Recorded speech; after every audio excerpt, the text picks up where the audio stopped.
Hello world, this is Sugarcoder.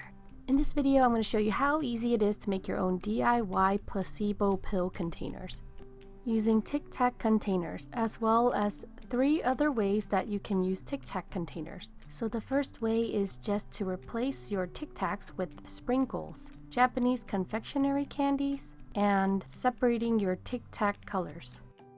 I removed the label on top of the Tic Tac container and replaced it with my own.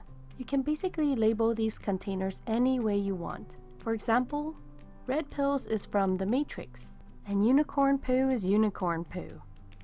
My favorite is the everything will be okay pills. Which pill is your favorite in this video? And if you were to make your own DIY placebo containers, what would you name your containers? Some other ideas for storing items in Tic Tac containers are piping tips, piping bag ties, and toothpicks.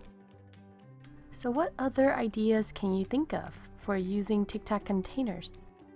I hope that you liked this video. Please press like if you like this video and tell your friends about it. Thank you so much for watching and have a sweet day.